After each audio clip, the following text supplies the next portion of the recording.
Thank you very much, Shalom, and greetings to you all. We're at a very special time. It's a time of Thanksgiving for great and small, for a spot to rest on a weary day, for the freedom to have gained a world of knowledge, for God's greatest but least understood gift, the ability to forgive. This is the week of giving thanks, but you may not have realized that it's a part of Judaism every day on a daily basis. There's certain Thanksgiving prayers that are said daily. When we wake, we thank God for the return of our souls. As we say the Modeh Ani Lefenecha, Melech Hai V'Kayam, Shehecha Zarta B'Nishmati B'Chemla, Rabba Emuna Techa. I thank you, living and eternal King, who has returned my soul into me with compassion. Great is your faithfulness. And as many of you know, we give thanks after every meal. Grace after bread, it's known as benching, but its official name is Birkat Hamazon. Grace after bread. Baruch atah Adonai, Eloheinu melech haolam, chazan et ha'alom, kulo b'tuvo, b'chein, b'chesed, u'vrachamim. Sovereign God of the universe, we praise you. Your goodness sustains the world. You are the God of grace, love, and compassion, the source of bread for all who live. Your love is everlasting, and your great goodness. We need never lack for food. You provide food enough for all. We praise you, O God, source of food for all who live. And of course, with Thanksgiving meals, there's never a shortage of food. When we recover from an illness or arrive from a journey, as all journeys have risks, we say the Birkat HaGomel, blessed are you, Lord God, ruler of the world, who rewards the undeserving with goodness, and who has rewarded me with goodness. So whether you know it or not, we're a thankful people, and we always have been. Now, unlike the twin festivals of freedom or twin festivals of light, Passover and Easter, Hanukkah and Christmas, which have shared but also somewhat conflicting views at times, Thanksgiving contains the best of what we all value: gratitude for abundance, inclusivity in our society and around our table, open hands, open arms, open hearts. Thanksgiving is, in many ways, the true summation of the heart of both Judaism and Christianity: faith, gratitude, peace, brotherly love. Maybe that's why it was such an important holiday. There are no exceptions. All are welcome. Yes, we all have so much to be thankful for. Now, how many of you give thanks daily? Try it sometimes. It doesn't have to be long. It doesn't even have to seem prayerful. Take a few seconds and acknowledge whatever greater power than you helped in any task. It could be thank you, elevator, for taking me to the 20th floor. Thank you, tree, for sheltering me from the storm. Thank you, deer, for the love you give me. Thank you, friends, for the time you share. Thank you, Lord, for the life I have. Oh, the flowers of indulgence and the weeds of yesteryear. Like criminals, they have choked the breath of conscience and good cheer. The sun beat down upon the steps of time to light the way, to ease the pain of idleness and the memory of decay. I gaze into the doorway of temptation's angry flame. Every time I pass that way, I always hear my name. Then onward in my journey, I come to understand every hair is numbered like every grain of sand. And of course, we all know Thanksgiving brings the most travel for North Americans, often burdensome, often frustrating, delayed, but we do it to be with people we love. Just don't talk religion, don't talk politics, and certainly never mention that you know whose name, because that might mean sitting in silence, since it seems everything is political these days. We're living in dangerous times. We are on the brink of madness, or maybe we've actually fallen over the precipice. After having been attacked by terrorists, it was the Israeli counterattack that seemed to offend the fine spirits of people in the media at home and across the globe. New diseases seem to grow overnight, as what was once the latest pandemic, although it wasn't really global yet, TDS, has, I think, been pushed aside by Israel derangement syndrome, spreading like a contagion.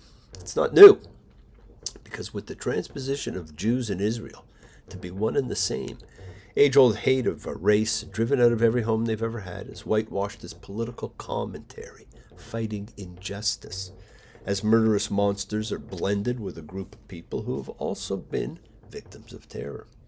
And it seems to be the young who are the most delusional. Certainly if I had a child in university today, I'd worry about what passes as education. And I'm truly thankful I currently still have the freedom and ability to express my thoughts and to express my thanks for the wonderful things in life. Although that freedom is almost gone in Britain, and it's just about to be gone in Canada. Just around the corner, just over 2 weeks from now, it's the holiday of Hanukkah, the holiday of miracles. Now, it's such a fantastic time. It's surrounded by some of the greatest Torah readings, by the promise of light at the darkest time of the year. It feeds our love of dreams by an amazing story that expands our belief in and fascination with miracles. Miracles, my friends, are all around us, and they shout out to us, just as angels do. God's messengers are all around, and miracles remind us of the majesty and splendor of the world. Many nights we prayed, with no proof anyone could hear. In our hearts, a hopeful song we barely understood. We're not afraid, although we know there's much to fear. We were moving mountains long before we knew we could. There can be miracles when you believe. The hope is frail, it's hard to kill. Who knows what miracles you can achieve when you believe, somehow you will. You will when you believe. You know what, friends? Believe in miracles. See them unfold. We're always reminded of the miracles that surround us.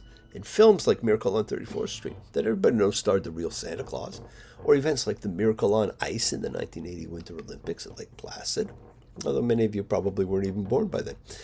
Miracles are everywhere, and I know your list is growing every day. Now, friends, in 2 weeks, Jews the world over come together during these 8 days to remember and to honor the rededication of our own temples carried within our hearts. Just like when we come together as a group to honor and pray and observe as a community, a collective consciousness of seekers showing faith, any and all faith, love, any and all love, because we are a true chavura, fellowship, expressing our nature of kindness, compassion, thoughts, feelings, hopes, dreams, and wishes that unites us all. In this community house of spirit, Beth Ruach, sharing, bringing light, keeping fear at bay. And even though together we're individual in our approach, each connecting in his or her or their own way. So once again, please do go ahead and invite everybody you know, physically, digitally, psychically, emotionally, spiritually, any way at all to gather and share. From Psalm 133, the Hine Matov, come together. Hine Matov, Shevet Ahim Hine Matov,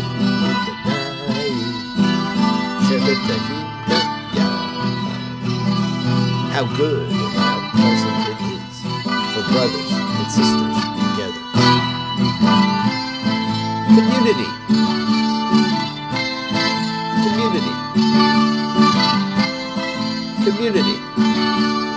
Together.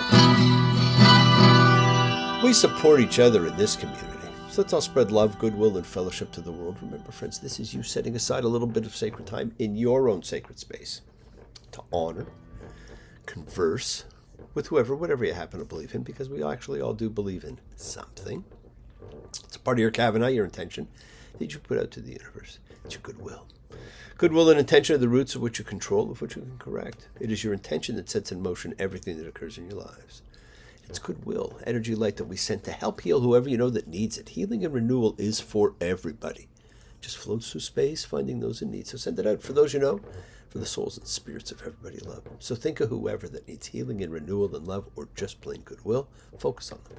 Call their names. It's not just for people, it's for our pets. It's for the earth. It is the healing of the world, the tikkun olam. It's part of our spiritual genetic makeup. And a part of that healing of the world is when we send thoughts and energy for health and renewal and goodwill for everybody. They don't have to be sick. It's for those in our hearts and our minds. Let's all send energy out for the people in need everywhere.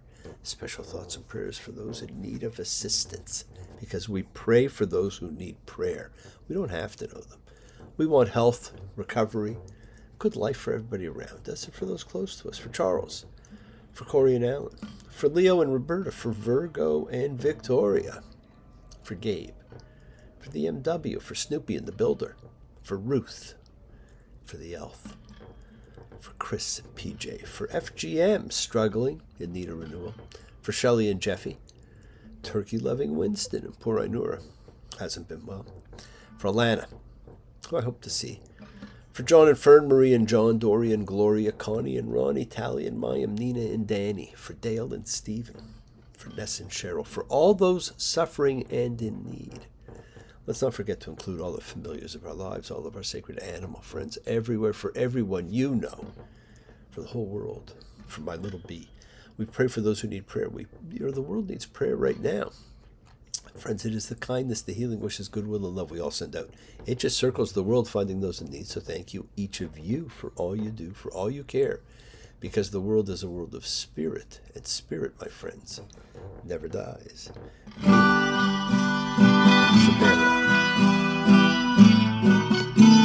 Avote, Makor HaBracha, Levote, may the source of strength bless the ones before us. Help us find the courage. Make our lives a blessing. The renewal body, the renewal of spirit. Let us say, Amen. Yishaberach, let us all have our spirits renewed, because this is the great prayer for healing, which we call upon God to heal as He has healed before. Yishaberach, may He who blessed, because all healing is a blessing. So let's all send and receive healing and renewal energy. Our efforts to love, to share, to care, to grow. Now this week we read, Vayetza, and he went out. The he who went out is Jacob. Now we've been reading about him. Last week we saw Rebecca as the architect of a deception that would leave a trail of karma. But it's not just her. Both parents, in their choice of supporting one child over the other, fostered the anger, resentments, insecurities that become part of the genetic inheritances we may all still carry. We were left with more questions than answers after reading about these initial deceptions. Rebecca convinced Jacob to deceive his father as he was dying. He hesitated only out of fear of being caught, not because it was wrong. That speaks of his ethical and moral fiber. He lied to his father when asked who he was. A true life-defining moment, if ever there was one. This is the most important question you can ever be asked. Who are you? It was asked twice last week, both times eliciting deliberate lies. Do you know yourself well enough to answer, and to answer truthfully? Now, after the great blessing deception, Rebekah's fear of Esau seeking retribution had her convince Jacob to flee to her family under the guise of seeking a bride, until things calmed down. Poor Esau, who simply performed the dying request of his father only to be told there was no blessing for him, broke down and wept, because it meant more to him than we were led to believe. When his brother left to find a bride, he married, thinking this would please his parents, only to be further rejected by his mother. While his anger and disappointment may, at first glance, seem reasonable, how we find him later and how he is portrayed is really quite fascinating. His role is not done. But this week is about Jacob and his 20-year odyssey. It is a reading that contains Jacob's dream at Bethel, his meeting his bride Rachel, his marriages to Laban's daughters, how he prospers at Laban's expense, then flees with his family, flocks, and wealth, gets caught by and makes a covenant with Laban. And it begins with what may be considered one of the most famous dreams in all of history. There's a lady, sure, all that glitters is gold, buying a stairway to heaven. When she gets there, she knows if the stores are all closed, the word she can get what she came for. Jacob's Ladder, the stairway to heaven, so brilliantly carved onto the walls of Oxford University in England. Something that elicits thoughts and visions in almost everyone. This dream will set off the most incredible series of dreams reported in the Bible all over the course of the next few weeks. Now, these early readings, they just have so much in them. Not like some of the later books, which are books of ritual. Now, we began this story with parent versus parent, then brother versus brother. We're going to see sister versus sister, and family versus family. It becomes a tale built on deception and fear, and it promises to resolve in forgiveness and love. But does it? You will see. You will decide. You still can decide. The number of karmic episodes in this reading is staggering. And please see if you can spot them all. And each is paid for in fairly short order. Some you don't immediately notice. You only see them when the debt is paid. But the amount is staggering. Now, the setup is an amazing story here. One we see played out time and again throughout the Bible. Jacob fled from fear of his brother's anger at being deceived, has this amazing dream. Genesis 28:11. And he happened upon a place and stayed the night there because the sun was setting, and he dreamed. There was a ladder set up on the earth, its top reaching to the skies. And here were angels of God going up and going down. There was the Lord standing over him, and he said, I am God. Your father Abraham's God and Isaac's God, the land on which you're lying, I'll give it to you and your seed. And your seed will be like the dust of the earth, and you'll expand to the west and the east and the north and the south, and all the families on the earth will be blessed through you and through your seed. And here I am with you. I'll watch over you everywhere that you'll go, and I'll bring you back to this land, for I won't leave you until I've done what I've spoken to you. Jacob woke from his sleep and said, the Lord is actually in this place, and I didn't know. He was afraid, and he said, how awesome this place is. This is none other than God's house, and this is the gate of the skies. We've just witnessed a man having his own epiphany. His father's God did in fact exist and would protect him and provide for his descendants. And what does Jacob do? Genesis 28:20. And Jacob made a vow, saying, if God will be with me and watch over me in this way that I'm going, and give me bread to eat and clothing to wear, and I come back in peace to my father's house, then the Lord will become my God. He makes a conditional promise to believe in God if and only if conditions are met. This is who Jacob actually is. Look to the actions. They define the soul. Continues along and comes across a well in the fields, and sheep gathered around it, and he finds he has reached the home of his uncle Laban, and he sees Laban's daughter Rachel, falls in love with her, and performs the betrothal ritual. Now, one of the best depictions of it was in Ben-Hur when Charlton Heston fought off the ruffians at Jethro's well when he met Zipporah. It was a perfect, picture of the ritual. Well, Jacob finds her father and his mother's brother. He's going to stay there with family. Might as well. Genesis 29:15. Laban said to Jacob, is it right, because you're my brother, that you should work for free? Tell me what your pay should be. Now, Laban had two daughters. The older's one name was Leah. The younger one's name was Rachel. And Leah's eyes were tender. Rachel had an attractive figure and was beautiful. Jacob loved Rachel. And he said, I'll work for you 7 years for Rachel, your younger daughter. Now, this is the biblical way of saying one was better looking than the other. They probably wouldn't really be able to write that today. We all know the story, Genesis 29:20.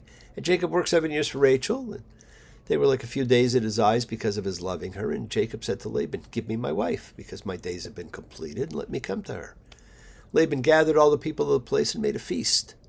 It was in the evening, and he took Leah his daughter and brought her to him, and he came to her. And Laban gave her his maid Zilpah to Leah his daughter as a maid. And it was in the morning. Here she was, Leah. And he said to Laban, what is it you've done to me? Didn't I work with you for Rachel? Why have you deceived me? Laban said, it's not done like that. Not in our place. To give the younger before the firstborn. Boom. Karma. The man who deceived his elder brother and father was stymied by the law he circumvented. Now there's a fantastic midrash. I talked to you about midrashes before and how certain ones are just my favorites. They stay with me. There's an incredible one about this incident. You'll find it in Midrash and Bereshit Rabbi, and it represents the correspondence between the two episodes. All that night he cried out to her, Rachel. She answered him in the morning. Look, she was Leah. And he said to her, why did you deceive me, daughter of a deceiver? Didn't I call out Rachel in the night and you answered me? She said, isn't this how your father cried out Esau and you answered him? Leah was clever. She turned his comments on him in an instant. Well, Jacob agrees to work another 7 years. Then he wed Rachel too. This whole story of the switched bride is a meting out of poetic justice to Jacob, the deceiver deceived, deprived by darkness of the sense of sight as his father is by blindness, relying like his father on the misleading sense of touch. And the senses play a very strong role in this story, and you're going to see them coming up all the time. It's a tale filled with bitterness, resentments, deceits, thievery, crossing genders, shattering families. In other words, it's a microcosmic presentation of ongoing family life. And friends, it is about the story, about the choices we make, and choices means you have to take a stance. You have to make up your mind about what direction you're going in. Did you ever have to make up your mind? Pick up on one and leave the other behind. Not often easy, not often kind. Did you ever have to make up your mind? Now, the more you read about Jacob, the more you see Jacob was not kind. He was not nice. He could sacrifice and expunge people without thinking twice. He's not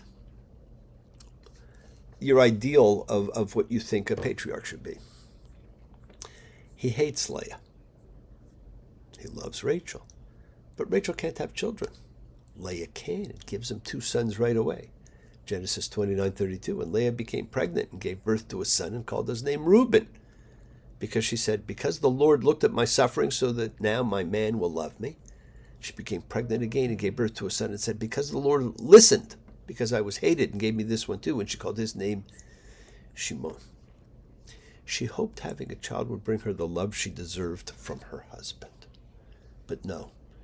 And the name's Reuben, because God saw. Shimon, because God heard. I told you, notice the senses. More irony. Isaac could no longer see and did not trust what he heard. So the same senses that were at play with Isaac are at play here. Yes, my friends, the world is sacred. So is everything in it. Express your gratitude, light a candle, make a wish. Celebrate your life and the lives of those you love. Share your feelings with them. Live free, be free, honor your freedom. Be well, be happy, be blessed. Share and honor the light. All who live in the light and continue to shine, continue to send everybody you know goodwill and love. Pray for peace and freedom for everyone, and end to terror and hatred. Remember, friends, we're a community. We learn together, we celebrate with each other, we love each other because we share the ride together, men and women equally. Let's all send out love, not fear, send out peace, harmony, goodwill, and healing to all who need it. And please do learn to forgive and learn to love. Open your hearts. Honor the relationships of your life. Tell those you love that you love them. Examine your intention. Use them to print your will on the universe. Remember, we set in motion all that happens in our lives. It's our intention. Our kavana, our cause, our effect, everything's linked. You always have time to forgive and to be forgiven. You have the knowledge of what's good and bad. So acknowledge what you've done wrong to yourself, to God, and to any person you've wronged. Ask forgiveness. But do so with sincerity, accountability, vulnerability. Forgive those who've hurt you. You should learn to be forgiving and compassionate, because the secret of forgiveness, compassion, and peace is acceptance. Can you accept yourself, other people in the world just as they are? Can you accept life as it is without trying to control it? Because if you do, you can experience the peace that acceptance brings. So keep on dreaming, my friends. Keep on being, keep sharing, keep shining, keep teaching. Keep spreading joy and goodwill. Do not follow fear, follow love, because it's always in front of you. Work to be present in the body. Expand your heart, quiet your mind. Because the deepest source of your real power lies in consciousness, in your ability to be mindful, to be aware, to be present in all of life's circumstances. Love with the heart, because we're all part of a greater whole. Embrace love, not fear, forgiveness, not anger. Be there for someone. Someone will always be there for you, whether you know it or not. Continue to explore faith and belief, and never accept shame as a natural state. Whatever you feel others have felt, whatever you've experienced, others have too. We share together. We learn together. We help each other. Because we're each of us trying to find love and acceptance and support. We all have or could have that special someone in our lives, so find them. Tell them what they mean. You're never alone on your journey. Listen to the voice of God as he talks to you. Remember, your connection to God and all that's created, in body and soul and mind and spirit. It's a part of you. It's a part of me. It's a part of all of us together forever. Now get ready for the holiday of miracles. It's coming up quickly. And keep thinking of the miracles of your life, because there's more than you realize. And sometimes you have to come to the conclusion that you can't always get what you want. You can't always get what you want. You can't always get what you want. But if you try sometime, you might find get what you need.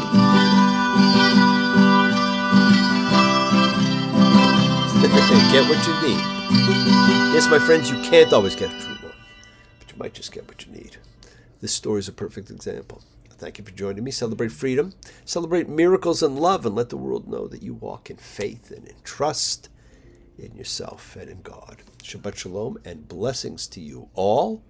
And we'll talk more about Hanukkah as we get closer every week. Thanks. Bye.